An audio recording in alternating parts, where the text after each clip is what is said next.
Orang yang duduk dalam lindungan yang maha tinggi dan bermalam dalam naungan yang maha kuasa akan berkata kepada Tuhan, tempat perlindunganku dan kubu pertahananku, Allahku yang kupercayai.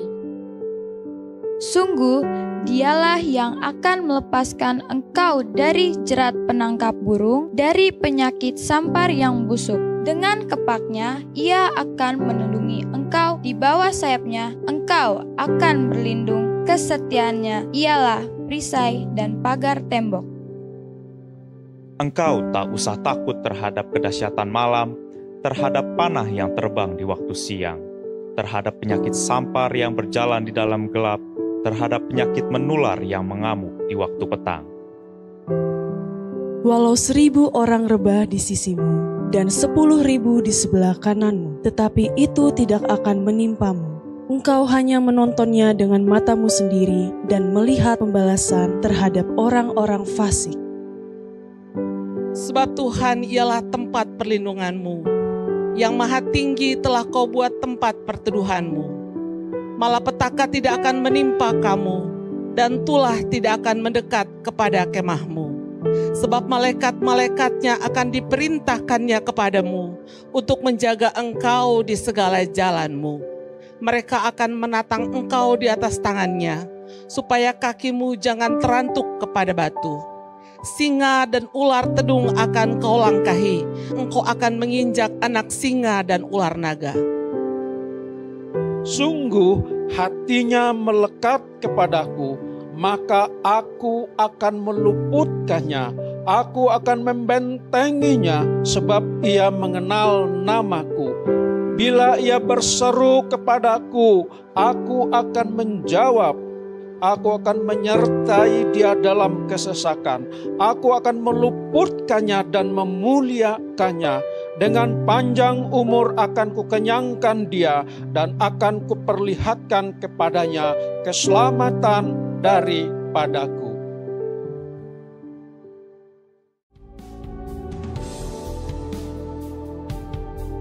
Pentakosta ketiga adalah pencurahan Roh Kudus yang dahsyat di zaman ini, melebihi yang terjadi di Azusa Street. Pentakosta ketiga akan mengakibatkan penuaian jiwa yang terbesar dan yang terakhir sebelum Tuhan Yesus datang kembali. Pentakosta ketiga akan membangkitkan generasi Yeremia, yaitu anak-anak muda yang dipenuhi Roh Kudus, cinta mati-matian kepada Tuhan Yesus, tidak kompromi terhadap dosa, dan akan bergerak untuk memenangkan jiwa. Pentakosta ketiga lahir di Indonesia dan bergerak ke bangsa-bangsa. Gerakan ini dari timur ke barat dan akan kembali ke Yerusalem. Pentakosta ketiga akan memberikan kuasa untuk menyelesaikan amanat agung, dan setelah itu Tuhan Yesus datang kembali.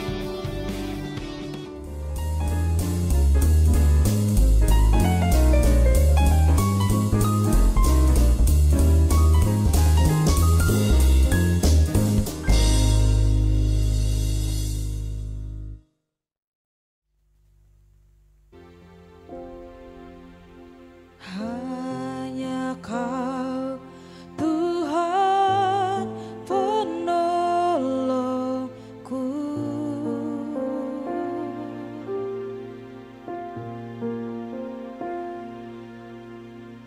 yang selalu setia bersamaku.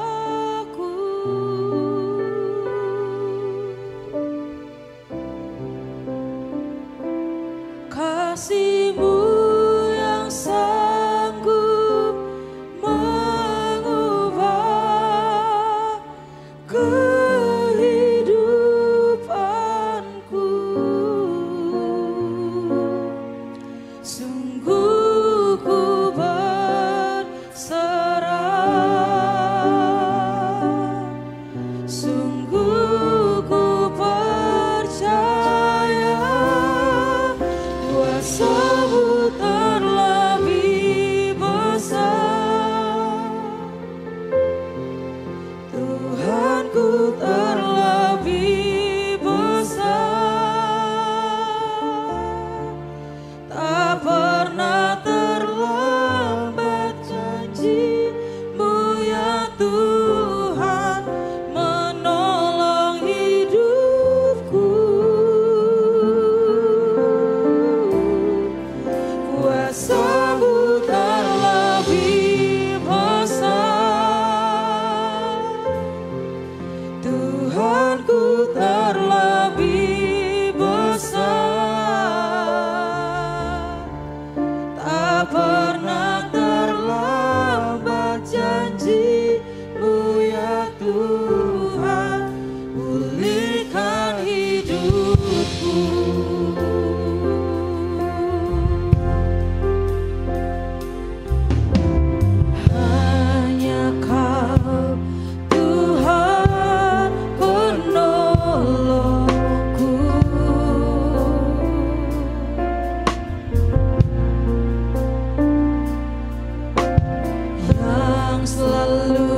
setia bersamaku. Sebab janji-Mu, kasih-Mu yang sanggup mengubah kehidupanku. Sungguh ku berserah, sungguh ku percaya kuasa-Mu terlebih besar. Tuhanku terlebih besar. Tak pernah terlambat janji menolong hidupku. Kuasa-Mu terlebih besar. Tuhanku terlebih besar. Tak pernah terlambat janji-Mu ya Tuhan, pulihkan hidupku. Kuasa-Mu terlebih besar. Tuhanku, Kau Tuhan yang besar. Tak pernah terlambat janji-Mu ya Tuhan, menolong hidupku. Kuasa-Mu terlebih besar. Tuhanku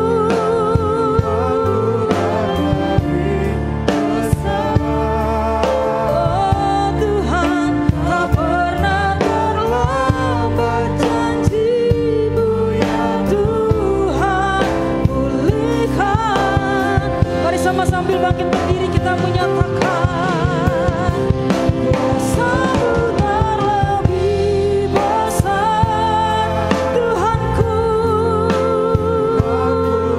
Kau terlebih besar ya Tuhan. Tak pernah terlambat janji Tuhan, menolong hidupku. Kuasa-Mu terlebih besar. Tuhanku terlebih besar. Tak pernah terlambat janji-Mu ya Tuhan, pulihkan hidupku. Tak pernah terlambat janji-Mu ya Tuhan, pulihkan hidup. Tak pernah terlambat janji-Mu ya Tuhan. Tak pernah terlambat janji-Mu ya Tuhan. Pulihkan hidupku. Mari kita berikan tepuk tangan yang paling meriah bagi Tuhan Yesus. Kami percaya bahwa Allah kami adalah Allah yang selalu bekerja dengan waktunya. Kami percaya bahwa pertolongan Tuhan tidak pernah terlambat bagi setiap kami. Tepat pada waktunya Tuhan siap untuk menolong setiap kami. Untuk itu ya Tuhan, saat ini kami mau duduk diam, mendengarkan kebenaran firman Tuhan. Kami percaya dalam doa pujian penyembahan Tuhan sudah hadir di tengah-tengah kami. Untuk itu sampaikan isi hati-Mu bagi setiap kami. Biar bukan sekedar pengetahuan saja yang kami dapatkan, tapi benar-benar satu rema yang daripada-Mu ya Tuhan. supaya kami dapat menjadi pelaku-pelaku dalam kehidupan kami hari demi hari. Urapi hamba-Mu secara pribadi, setiap kata kalimat merupakan bahasa yang daripada Tuhan, dengan bahasa yang sederhana, bahasa yang boleh kami mengerti, terlebih kami boleh melakukannya Tuhan. Terpuji dan mulialah nama-Mu, tidak ada nama lain tempat yang kami tinggikan selain daripada nama Tuhan Yesus Kristus. Dalam nama Tuhan Yesus, maka setiap kita yang siap mendengar kebenaran firman Tuhan, sama-sama katakan amin. Sekali berikan tepuk tangan yang paling meriah bagi Tuhan, saudara. Kasih aplaus buat tim Praise and Worship yang sudah melayani Tuhan dengan sangat baik pada hari ini, saudara. Baik, puji Tuhan, silakan duduk. Tapi saya minta ditemani ya. Haleluya. Baik, shalom. Apa kabar sore hari ini, saudara? Biasanya kalau sore-sore gitu ya, kekuatan sudah mulai habis gitu ya. Tapi saya kenal percaya, saudaraku yang kasih Tuhan, justru di akhir-akhir atau di sore-sore gitu ya, sepertinya waktunya adalah waktu yang tepat untuk istirahat, justru harus ekstra kerja keras. Karena kebetulan saya hobi sepak bola, saudara. Kalau masa-masa injury time itu sesuatu yang sangat penting, saudara. Bahayanya kalau kita lalai. Yang tadinya kita pikir menang, akhirnya menangis. Ya, karena kalah gitu ya. Jadi saudara kasih Tuhan, saya bersyukur kalau sore-sore udah mau malam, saudara bisa hadir di tempat ini untuk kita bersama-sama beribadah, memuji, menyembah Tuhan. Terlebih kita mau sama-sama mendengarkan firman Tuhan. Amin. Saudara siap dengar firman Tuhan? Yang siap katakan amin. Baik, puji Tuhan, tentunya terima kasih buat Ibu Gembala ya yang masih memberikan kesempatan, tim pastoral juga untuk saya boleh menyampaikan kebenaran firman Tuhan pada sore hari ini. Nah, saudaraku yang kalau seluruh Tuhan, hari ini saya rindu sekali menyampaikan satu kebenaran firman Tuhan dengan tema waiting room. Ya, mungkin Bapak Ibu Saudara seringkali membaca waiting room gitu ya. Atau dengan bahasa sederhananya adalah ruang tunggu. Ya, jadi kalau kita pergi ke suatu tempat, misalnya nggak usah jauh-jauh, kita pergi ke bank gitu. Kadangkala saudara kita harus masuk yang namanya ruang tunggu. Ya, kita mau pergi kemana saudara? Di bandara seringkali sebelum kita naik pesawat, kita ada yang dinamakan ruang tunggu. Ya, nah untuk itu saudara di dalam kehidupan ini saya katakan ada kegiatan-kegiatan yang kita sukai, namun ada juga kegiatan-kegiatan yang tidak kita sukai. Kegiatan yang kita sukai saya sebut dengan istilah hobi. Ya, kalau ditanya satu-satu di tempat ini apa hobinya, maka beragam. Tapi saya pastikan saudara, kita akan menyukai sesuatu kalau kegiatan itu atau aktivitas itu merupakan sesuatu yang menyenangkan, kita sukai. Salah satu contoh, ibu-ibu gak usah dipaksa. Kalau pada dasarnya dia suka masak, cepat atau lambat saudara dia akan masak. Gak perlu disuruh-suruh, karena itu adalah hobinya.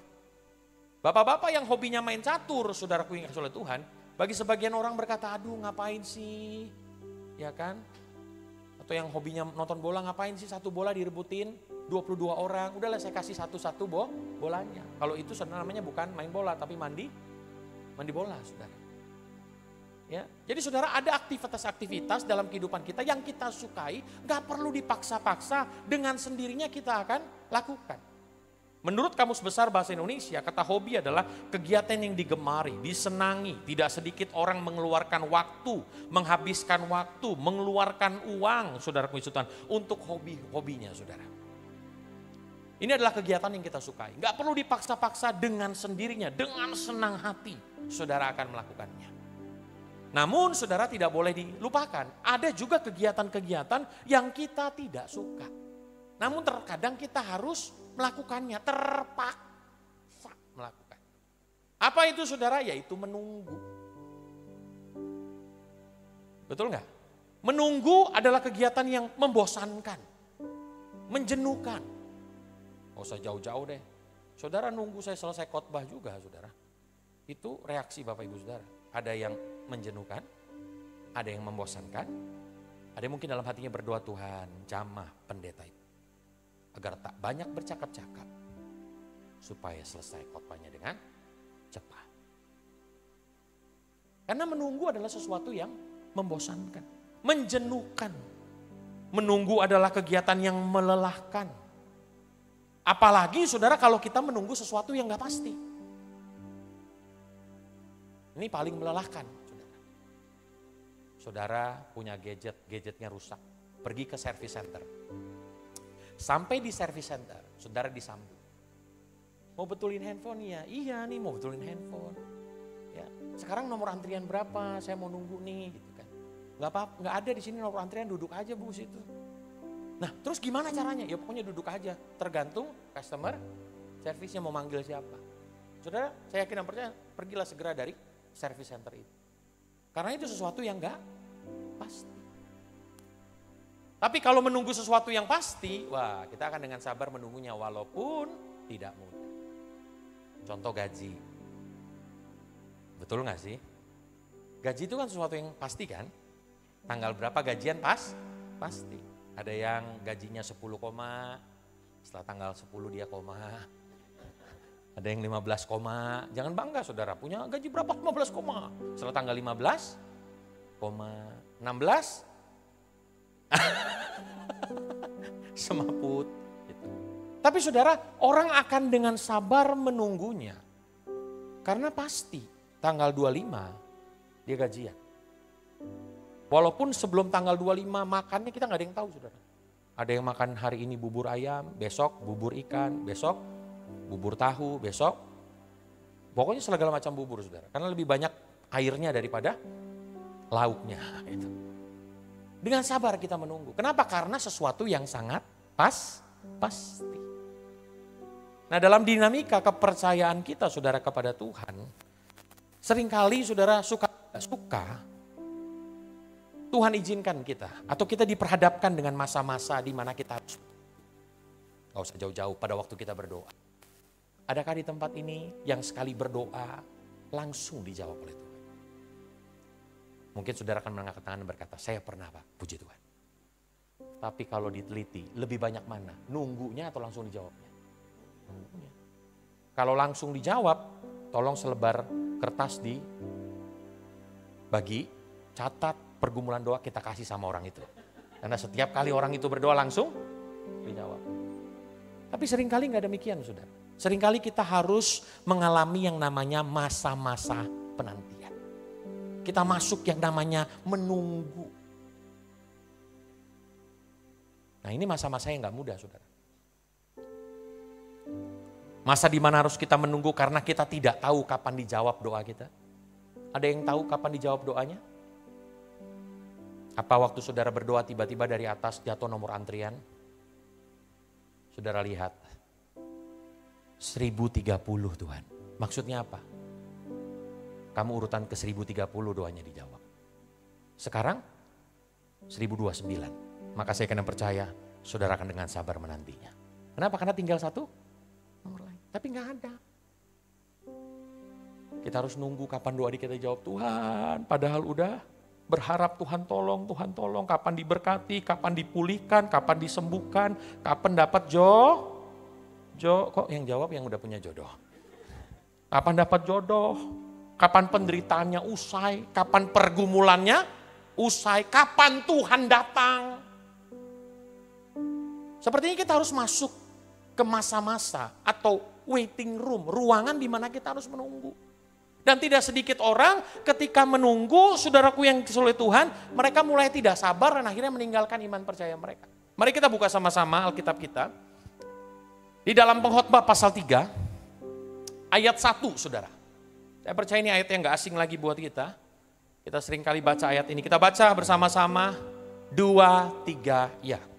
Untuk segala sesuatu ada masanya. Untuk apapun di bawah langit ada waktunya.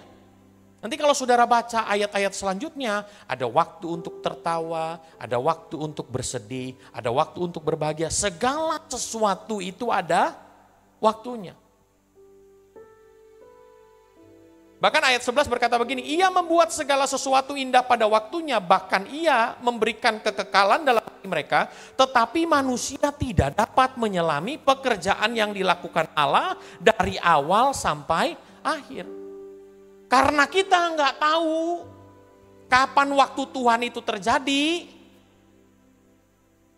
diperlukan yang namanya kesabaran, diperlukan yang namanya kepercayaan. Saudara tadi sebelum saya khotbah di sesi ini, sebelumnya ada kelas KOM 100. Ya, saya ngajar tentang kedatangan Tuhan untuk yang kedua kali. Saudara dalam bahasa Yunani, pengertian waktu itu ada 3. Ya, yang pertama itu bios. Ini nggak usah kita bahas. Ini waktu kekekalan. Ya, tapi yang kedua adalah kronos.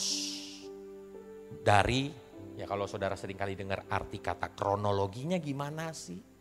Yaitu waktu manusia. Waktu dari kita lahir sampai kita mati. Itu adalah waktu kronos. Kronologi. Tapi dalam kronos itu ada kairos. Nah kairos itulah yang dikatakan waktu Tuhan. Waktu di mana sepertinya kita menunggu, kita dengan sabar menunggu kapan Tuhan jawab, tiba-tiba. Katakan sama-sama, tiba-tiba. Nah yang tiba-tiba ini saudara, dijawab oleh Tuhan. Saya percaya kita akan bersuka cita. Namun saudara tidak bisa tidak. Seringkali memang Tuhan izinkan masa penantian ini untuk kita alami, untuk melihat banyak aspek dalam hidup kita. Yang pertama saudara saya mencatat, aspek yang pertama itu adalah Tuhan mau melihat ketulusan kita atau motivasi kita dalam mengiring Tuhan. Seringkali saudara kita datang kepada Tuhan hanya karena ada maunya. Untungnya Tuhan kita baik, bilang samping kanan kirinya, untungnya Tuhan kita baik. Kita datang karena ada maunya pun Tuhan masih sayang sama kita. Betul nggak? Ya, apa jadinya kalau kita jadi orang tua, punya anak, datang sama kita kalau ada maunya. Hormat papa, Ananda perlu duit. Tolong berikan segera, jika tidak, ngancam jadinya. Cukup sekian dan terima kasih. Saya yakin dan percaya saudara, itu bukan hubungan yang baik. Itu bukan hubungan yang baik. Nah kadangkala saudara Tuhan izinkan masa-masa itu untuk melihat apa? Ini anak kalau belum diberkati masih cari aku atau enggak? Wah kalau belum diberkati carinya Tuhannya luar biasa. Di mana ada kebaktian, di situ ada saya. Tapi walaupun dia belum diberkati, dia tetap datang tuh sama Tuhan ACC. Udah jawab doanya. Sudah tiba waktunya. Dan saudara kalau saudara mempelajari, ada begitu banyak tokoh di dalam Alkitab. Ternyata yang memang harus memasuki yang namanya masa-masa penantian itu. Abraham 25 tahun untuk mendapatkan Ishak. Yusuf butuh waktu 13 tahun untuk mengalami janji Tuhan.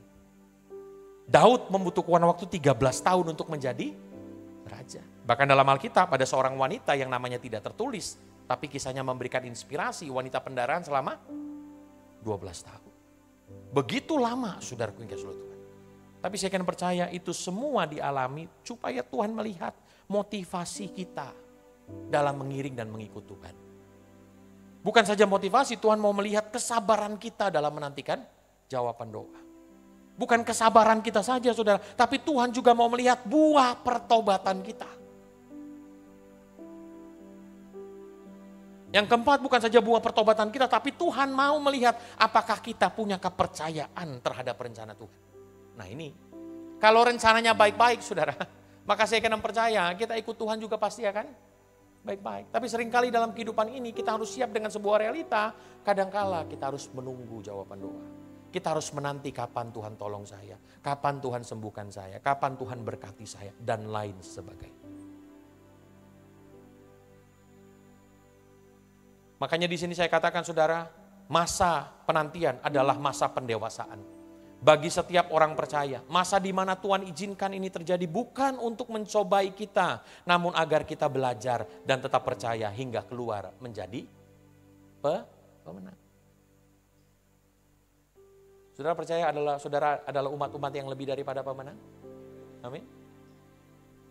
Kemarin di Kul 2 saudara pengisi Tuhan, kebetulan saya ikut, ada penyuluhan. Lalu ada kuis. Ya, kalau kuis pasti dapat hadiah. Senang dong? Ada pertanyaan yang ditanyakan. Lalu yang bisa jawab akan dapat voucher. Voucher belanja. Ini saya melihat saudara, tiba-tiba ada pertanyaan dijawab sama suaminya. Istrinya duduk di depan saya. Ya kan? Suaminya benar jawabnya. Ya kan? Dapat voucher. Senang dong? Suaminya yang dapat voucher. Gak lama kemudian suaminya melipir ke arah istrinya. Lalu dia kasih voucher itu kepada istrinya. Inilah analogi menurut saya yang lebih dari pemenang. Yang berjuang siapa?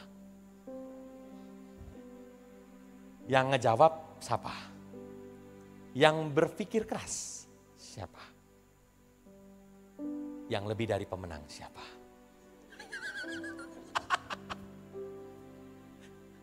Ya, saudara, itu gambaran Tuhan yang Tuhan kerjakan juga dalam kehidupan saudara dan saya. Yang berjuang untuk sampai di atas kayu salib itu adalah Tuhan Yesus. Yang menikmati kemenangannya adalah saudara dan saya. Dia yang berjuang, kita yang menikmati kemenangan itu. Lebih dari pemenang.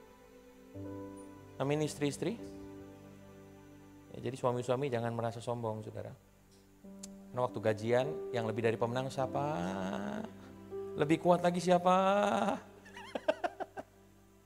Ya, tapi saudara, ini adalah pelajaran buat kita. Seringkali Tuhan izinkan masa-masa penantian itu untuk apa? Untuk kita keluar sebagai pemenang. Percayalah, pencobaan yang kita alami tidak akan pernah melebihi kekuatan kita. Nah, kalau Tuhan izinkan itu terjadi, saya kadang percaya saudara pasti akan dimampukan. Cuma yang jadi pertanyaan, ada begitu banyak orang yang akhirnya nggak sabar dengan janji Tuhan, yang nggak sabar dengan jawaban doa, mereka akhirnya kecewa dan menolak Tuhan. Katanya ikut Tuhan everything is okay. Katanya kalau aku berdoa, Tuhan jawab doa saya. Coba di D.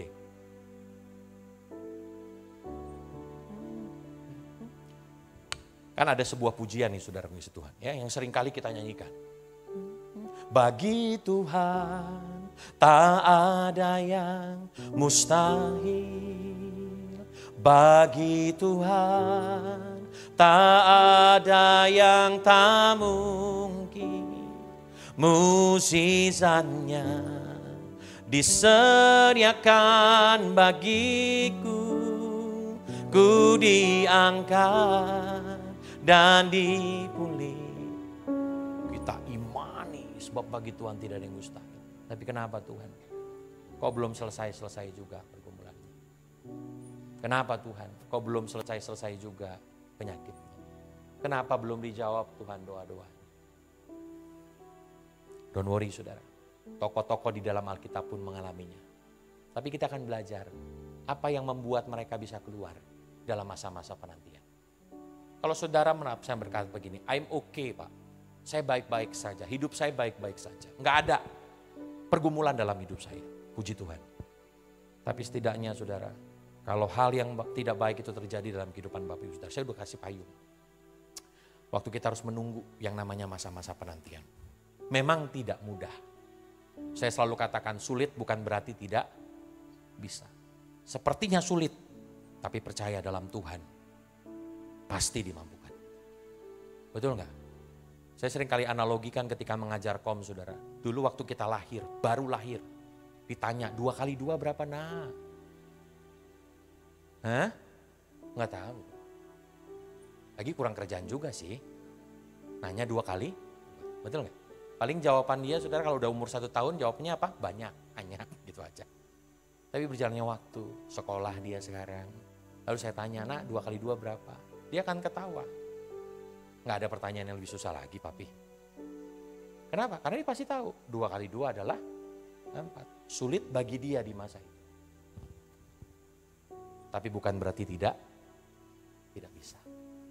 Mungkin bagi kita Tuhan, kok lama banget ya Tuhan jawab. Sulit bagi kita.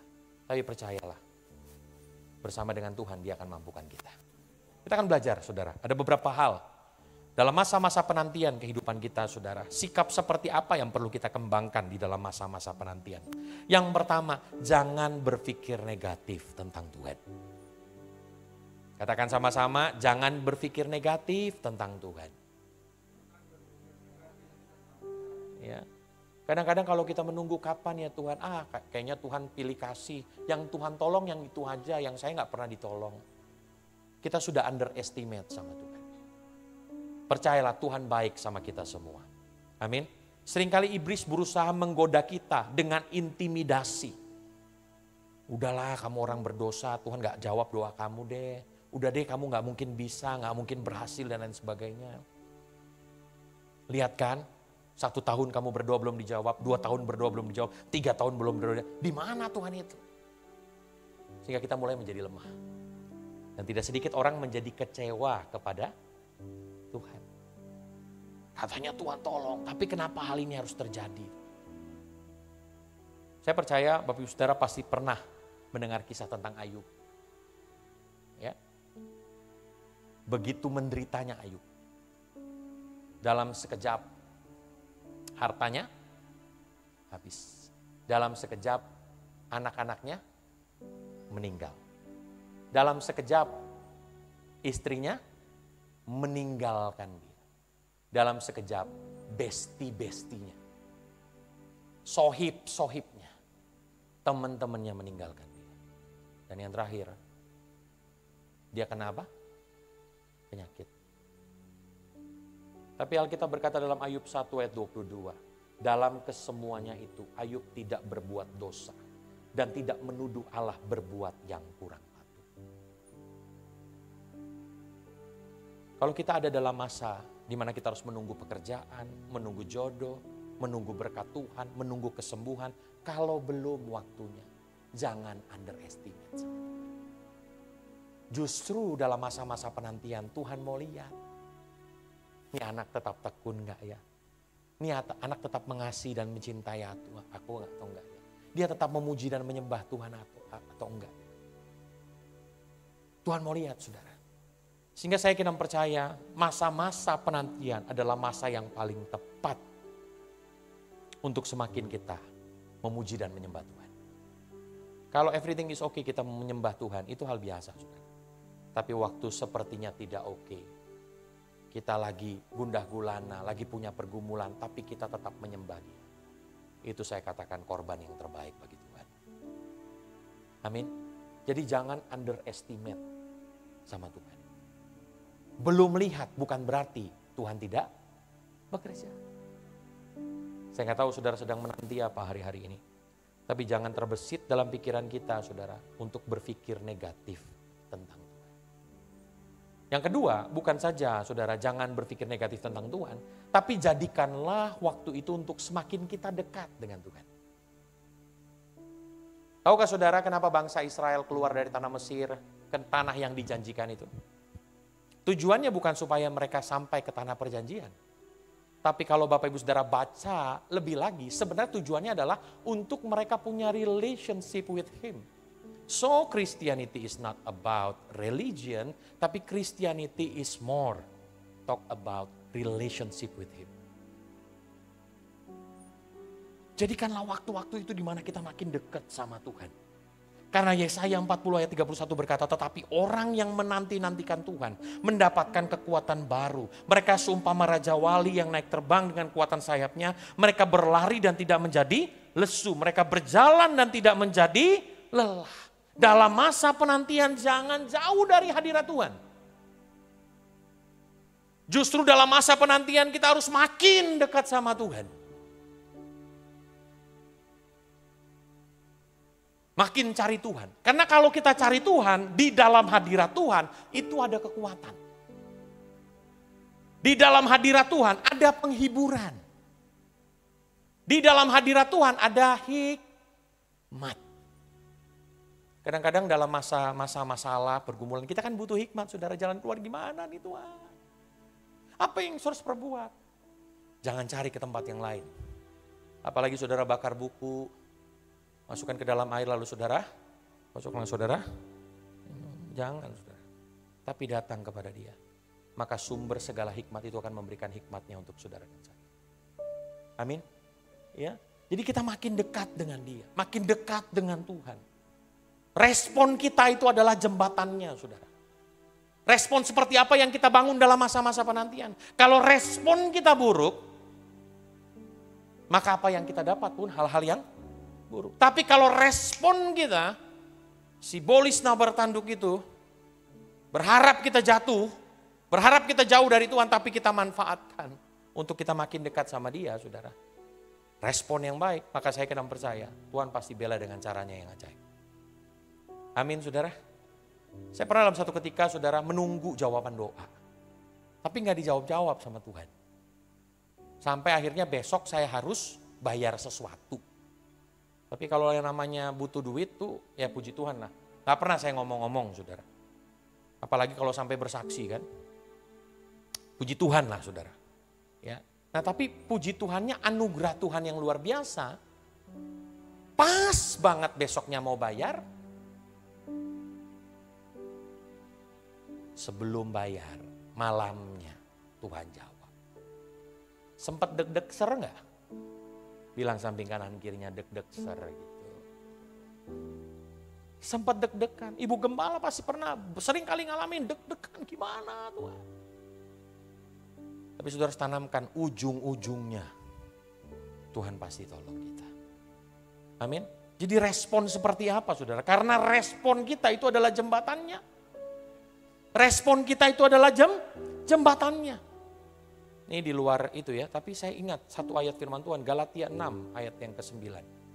Bisa dibantu, Galatia pasal 6 ayat yang ke-9, saudara yang ke situ. Kita baca bersama-sama. Galatia pasal 6 ayat yang ke-9, saudara. Yuk, 2, 3 ya.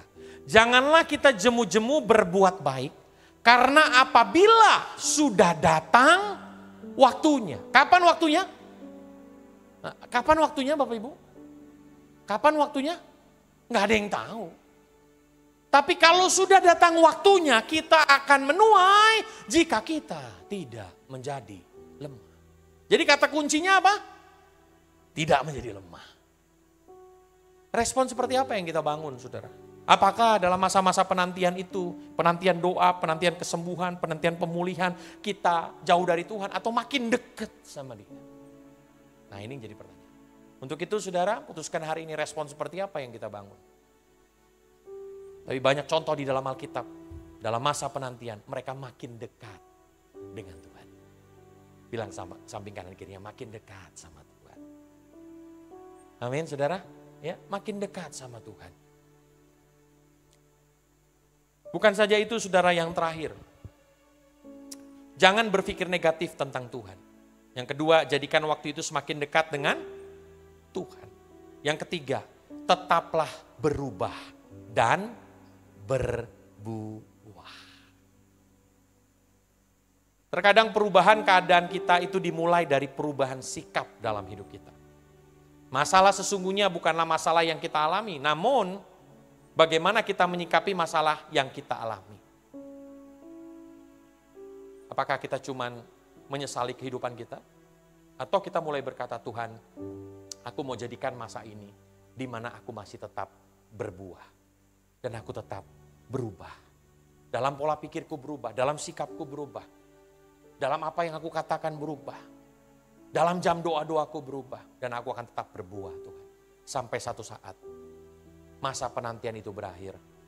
Dan kita bisa berkata, Allah membuat segala sesuatu indah pada waktunya. Amin saudara. Saya nggak tahu masa penantian apa yang saudara sedang alami hari-hari. Mungkin penantian dalam kehidupan, mungkin penantian dalam keluarga, mungkin penantian dalam keseharian, mungkin dalam penantian dalam pekerjaan. Tapi satu hal saudaraku yang dikasih oleh Tuhan, yang kita bisa pelajari bersama-sama. Tokoh-tokoh di dalam Alkitab pun melewati masa-masa itu. Dan kalau kita bisa melewati masa-masa itu, kita akan bercerita kepada anak cucu kita nanti. Kita akan kasih kata kekuatan buat mereka, don't worry. Papa, mama, engkong, nenek, opung pernah ngalami. Dan kalau kita keluar sebagai pemenang, bukankah hidup kita bisa menginspirasi banyak orang? Amin saudara. Ya, ada sebuah statement terakhir dikatakan begini, percayalah, pertolongannya tidak terlalu lambat, pertolongannya tidak terlalu cepat, namun pertolongannya selalu tepat pada waktunya. Kita nggak tahu kapan waktunya.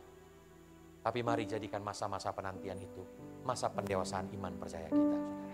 Amin. Masa di mana kita nggak underestimate sama Tuhan. Udah believe aja, saudara. Kepada janji Tuhan, kepada rancangan Tuhan. Selama engkau berkenan di hadapan Tuhan, maka saya kena percaya Tuhan akan atur langkah-langkah kita.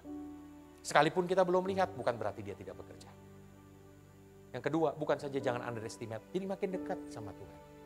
Makin mengasihi Tuhan, makin mencintai Tuhan, makin masuk dalam hadirat Tuhan. Dan jadikan tempat di mana masa-masa penantian itu untuk kita tetap berubah dan berbuah. Sehingga Tuhan dapat melihat something different in yourself. Berbeda dari orang-orang di luar sana. Saudara tidak menjadi cengeng, saudara tidak menjadi lemah, tapi kita menjadi kuat. Dan waktu kita keluar sebagai pemenang, kita ngalamin Tuhan. Katakan sama-sama, ngalamin Tuhan. Amin saudara, itu yang paling penting. Bukan pengetahuan tentang Tuhan saja yang penting, tetapi mengalami Tuhan. Itu juga yang penting untuk saudara dan saya. Mari kita bangkit berdiri bersama-sama saudara kekasih Tuhan. Waktu Tuhan pasti yang terbaik. Walau kadang tak mudah dimengerti, lewati cobaan, ku tetap percaya waktu Tuhan pasti yang terbaik. Sekali lagi katakan waktu Tuhan pasti yang terbaik. Walau kadang tak mudah dimengerti, katakan lewati cobaan. Makasih Tuhan, ku tetap percaya waktu Tuhan pasti yang terbaik. Mari kita mengangkat tangan kita kepada Tuhan dan kita mau berkata kepada Dia, waktu Tuhan pasti yang terbaik. Walau kadang tak mudah dimengerti, lewati cobaan, ku tetap percaya waktu. Sekali lagi kepada Tuhan saudara, katakan waktu Tuhan pasti yang terbaik. Walau kadang tak mudah dimengerti, lewati cobaan, ku tetap percaya waktu Tuhan pasti yang terbaik. Mari teduhkan hati kita di hadapan Tuhan. Kita ambil waktu merenung sejenak saudara, lewat kebenaran firman Tuhan yang kita dengar pada sore hari ini. Saudara, saya tidak tahu, mungkin ada begitu banyak penantian-penantian yang saudara sedang nantikan hari-hari ini. Dan sepertinya Tuhan, kenapa Engkau tidak tolong saya seperti Tuhan tolong yang lain? Tahukah saudara, semua orang harus melewati masa ini. Semua orang harus melewati ruangan ini, di mana kita harus menunggu pertolongan Tuhan. Menunggu janji Tuhan tergenapi dalam hidup kita. Dan Tuhan mau kita tetap kuat saudara dalam menjalaninya. Hari ini saudara, saya percaya hanya Tuhan yang sanggup menolong setiap kita. Kalau engkau berkata kepada Tuhan, Tuhan sudah lama saya menantikan jawaban doa. Saya menantikan pertolongan tapi belum kunjung tiba. Terkadang aku menyerah Tuhan. Aku gak tahu harus berbuat apa lagi. Saya mau berdoa bagi saudara. Saudara bisa angkat tangan kanan saudara dimanapun saudara berdiri saat ini. Jangan lihat kanan kiri saudara. Terima kasih Tuhan. Hamba berdoa untuk tangan-tangan yang terangkat. Mungkin tangan hamba tidak bisa menggapai satu persatu daripada hamba-hambamu. Tapi hamba berdoa dalam nama Yesus. Tangan yang terangkat Tuhan. Tuhan pegang dengan tangan Tuhan. Dalam nama Yesus Kristus Tuhan. Biar tangan ini adalah tangan yang tidak menyerah Tuhan. Terus percaya kepada Tuhan. Terus mendekat kepada Tuhan. Aku berdoa dalam nama Yesus. Tuhan memberkati tangan-tangan yang terangkat ya Tuhan. Dalam nama Yesus. Dalam nama Yesus. Dalam nama Yesus. Saudara bisa turunkan tangan saudara. Terima kasih Tuhan Yesus. Hamba sudah berhenti menyampaikan kebenaran firman-Mu. Tapi biarlah firman-Mu terus kami lakukan dalam kehidupan kami hari demi hari. Biarlah firman-Mu terus termatrai dalam hidup kami Tuhan. Di dalam masa-masa penantian hidup ini. kami tidak menyerah. Kami tetap percaya bahwa Tuhan pegang kendali kehidupan kami. Terima kasih Tuhan Yesus, terima kasih Bapa yang baik. Dalam nama Tuhan Yesus kami berdoa. Maka setiap kita yang percaya, kita sama-sama berkata, amin. Puji Tuhan. Silakan duduk.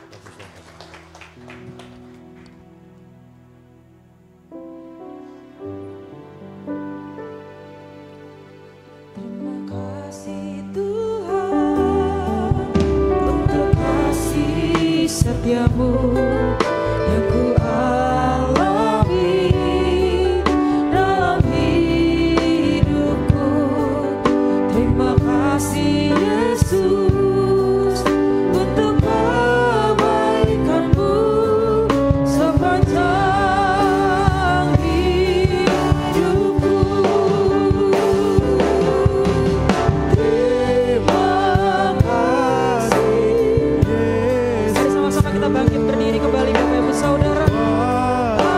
Anugerah yang Kau beri sebab hari ini Tuhan adakan syukur bagimu. Terima kasih Yesusku buat anugerah yang Kau beri sebab hari ini Tuhan adakan syukur bagimu. Sebab malam ini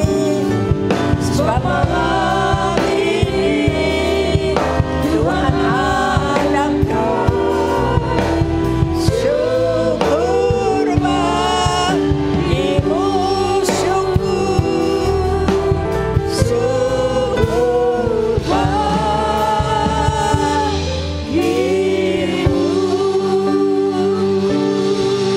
Ya Rabbi ya Rabbi pasti karab. Saudara, siapa yang belum pernah menanti? Semua pernah. Dan yang terpenting, saat-saat ini, masa-masa ini, kita sedang menanti-nantikan apa itu? Kedatangan Tuhan yang kedua kali. Jadi ini diberi satu gambaran, menanti memang tidak mudah. Tetapi kita harus finish well. Selesai sampai baik, dengan baik. Sampai kita bertemu dengan Tuhan. Jangan kayak 5 gadis yang bodoh. Ya, Tuhan memberkati kita dengan kekuatan, dengan iman untuk kita tetap setia dan berjaga. Jaga itu yang penting. Hidup kudus di dalam Tuhan sangat penting. Supaya kita berkenan di hadapannya. Amin. Puji Tuhan, mari kita akan arahkan tangan kepada hambanya. Bapak Niksan yang sudah memberkati kita pada sore hari ini. Dan Tuhan akan memberkatinya kembali berlipat-lipat kali ganda. Pakai kehidupannya selanjutnya Tuhan untuk menjadi pelayan-Mu. Menuai jiwa-jiwa dimanapun dia berada. Terutama di kantor-kantor, di bisnis-bisnis Tuhan. Engkau pakai dia Tuhan. Supaya mereka yang berbisnis sungguh-sungguh akan bertemu Tuhan dan takut akan Tuhan. Terima kasih Tuhan, berkati keluarganya. Semua yang dia perlukan Tuhan yang mencukupkannya. Terima kasih Bapak, terima kasih. Dan mari kita akan arahkan hati kita kepada Tuhan. Dan bawalah pulang berkat Tuhan, yaitu damai dan sejahtera Bapak yang melimpah-limpah kasih dan anugerahnya dahsyat dalam kehidupan kami. Dan terus berjanji makin hari makin intim dengan Tuhan melalui Roh Kudusnya di Pentakosta yang ketiga ini. Hari ini sampai Tuhan datang kembali, tetap setia kepadanya. Yang setuju katakan bersama-sama. Amin. Tuhan Yesus memberkati. Selamat hari Minggu. Selamat hari Minggu, Tuhan Yesus memberkati Bapak Ibu Saudara. Silakan bersatu teduh sejenak sebelum meninggalkan ruang ibadah. Tuhan Yesus memberkati kita semua.